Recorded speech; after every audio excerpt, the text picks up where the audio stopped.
Hello दोस्तों, नमस्कार। बात करेंगे उत्तर प्रदेश की राजनीति की। 2027 में उत्तर प्रदेश के अंदर विधानसभा के चुनाव होने वाले हैं और उत्तर प्रदेश देश का सबसे बड़ा राज्य है। तो इसी जगह से ऐसा कहा जाता है, यानी कि उत्तर प्रदेश से ही दिल्ली का रास्ता होकर जाता है। 2027 में यूपी के विधानसभा चुनाव होंगे, उसके बाद 2029 में लोकसभा चुनाव होंगे, यानी कि दो दो साल का अंतर है। 2026 में हम आगमन करने वाले हैं और उससे पहले अखिलेश यादव ने एसआईआर को लेकर एक बड़ा दावा कर दिया है और इस दावे पर अब उत्तर प्रदेश के अंदर सियासी भूचाल मचा हुआ है। क्योंकि वो यूपी में चुनाव ऐसा कहा जाता है कि करीब 3 साढ़े 3 साल पहले ही शुरू हो जाता है और अब जब मात्र ही 1 डेढ़ साल बचा हुआ है तो सीधे तौर पर सभी सियासी जो चालें हैं वो चली जानी शुरू हो चुकी हैं। एसआईआर का मुद्दा आपको याद होगा, पूरे देश भर में एसआईआर कराने का फैसला चुनाव आयोग की तरफ से कराया गया। बिहार से इसकी शुरुआत होती है और बिहार में एसआईआर के मुद्दे पर खूब हंगामा होता है, विपक्ष खूब शोर शराबा करता है।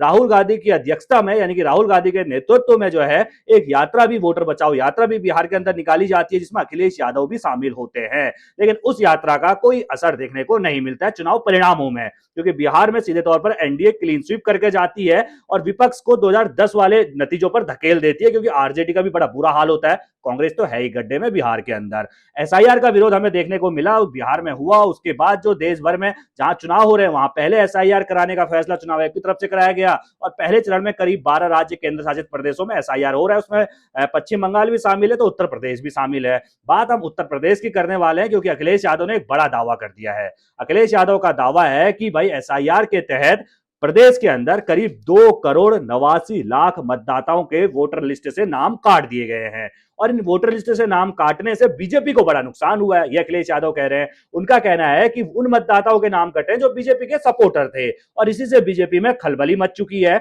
यानी कि बीजेपी ने जो गड्ढा खोदा था उस गड्ढे में खुद अब बीजेपी गिर गई है और यही वजह है। आप पिछले कुछ दिनों से देख रहे होंगे उत्तर प्रदेश के अंदर जो है वो बैठकों का दौर चल रहा है। कभी ब्राह्मण विधायकों की बैठक हो रही है, कभी ठाकुर विधायकों की जो है वो बैठक हो जा रही है। इन बैठकों को लेकर अखिलेश यादव ने तंज कसा है कि बैठकों का मतलब चुनावी रणनीति नहीं है। इन बैठकों का मतलब यह है कि भाई उत्तर प्रदेश के अंदर 403 विधानसभा की सीटें हैं और अगर 2 करोड़ 89 लाख वोटर कटे हैं तो सीधे तौर पर एक विधानसभा की सीट से करीब 61,000 मतदाता कम हुए हैं और 61,000 मतदाता कम हुए हैं तो बीजेपी के समर्थक मतदाता थे और इससे बीजेपी में खलबली जो है वो मची हुई है। ये अखिलेश यादव ने सीधे तौर पर समाजवादी पार्टी के जो मुखिया हैं अखिलेश यादव, उनका बयान सामने आया। उन्होंने ये दावा किया है कि भाई जो 2 करोड़ 89 लाख मतदाता कटे वो बीजेपी के हैं और बीजेपी के विधायकों में इसीलिए खलबली मची है क्योंकि उनके क्षेत्र से करीब 61,000 मतदाता गायब हो चुके हैं और यही वजह है कि बीजेपी ने जो गड्ढा खोदा, यानी कि एसआईआर जो बीजेपी की तरफ से कराया गया। विपक्ष का कहना है करा तो चुनाव आयोग रहा है,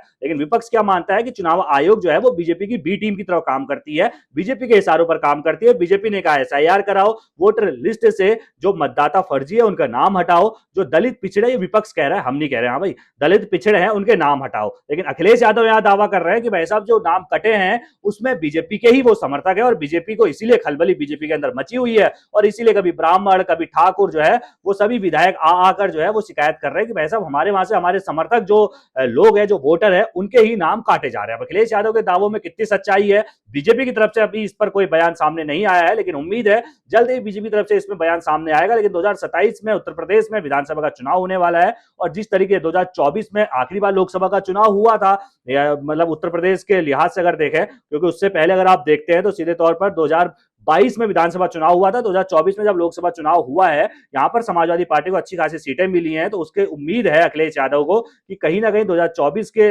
नतीजों को देखते हुए 2027 में विधानसभा चुनाव में भी हमें अच्छे नतीजे मिल सकते हैं और इसीलिए अखिलेश यादव हर दिन जो है प्रेस कॉन्फ्रेंस करने के लिए सामने आते हैं और सीधे तौर पर बीजेपी पे बड़े बड़े दावे करते हैं। कभी बुलडोजर को लेकर योगी आदित्यनाथ को घेरते हैं, तो कभी दवा सिरप को लेकर बवाल विधानसभा में देखा किस तरीके से मचा हुआ था और अब एसआईआर को लेकर अखिलेश यादव ने दावा कर दिया। वो अखिलेश यादव जो विरोध कर रहे थे एसआईआर का, अब कहीं ना कहीं अपनी रणनीति उन्होंने बदल दी है, क्योंकि उन्होंने देख लिया बिहार में इसका कुछ फल नहीं मिला, कुछ नतीजा नहीं मिला, बल्कि उल्टा पार्टी डूब गई। तो कहीं ना कहीं अखिलेश यादव ने अपनी रणनीति बदली। अब एसआईआर का विरोध करने के बजाय वो बीजेपी को लपेट रहे हैं, जो वोटर लिस्ट से नाम कट रहे हैं, और अपने नेताओं को, अपने कार्यकर्ताओं को उन्होंने सतर्क पहले ही कर दिया है कि भाई साहब तुम्हें जो है वो जाना है एसआईआर में, किसी का नाम, हमारे जो दलित पिछड़े जो पीडी हम चला रहे हैं उसमें किसी का नाम नहीं कटना चाहिए। अपने कार्यकर्ताओं को तैनात उन्होंने किया और जो 2 करोड़ 89 लाख मतदाताओं के नाम कटने का दावा अखिलेश की तरफ से किया गया, इसमें से तौर पर वो बीजेपी के समर्थक बता रहे हैं। अब देखना यह है कि भाई इसमें कितना बवाल होता है, क्योंकि चुनाव जैसे जैसे नजदीक आएगा मुझे उम्मीद है 2026 के आखिर आखिर तक ये लड़ाई और ज्यादा दिलचस्प हो जाएगी। आपको क्या लगता है, उत्तर प्रदेश में योगी आदित्यनाथ की सरकार से क्या लोग नाखुश हैं, या फिर अखिलेश यादव यूं ही अपने दावों पर दावे कर रहे हैं कि भाई हमारी जीत होने वाली है? अपनी राय कमेंट में रखना बिल्कुल ना भूलिएगा, और सभी खबरों को पहले पाने के लिए बेल आइकन दबाना भी बिल्कुल ना भूलिएगा, और नए हैं तो भाई चैनल को सब्सक्राइब भी कीजिएगा, रोज आपके लिए मेहनत करते हैं। धन्यवाद।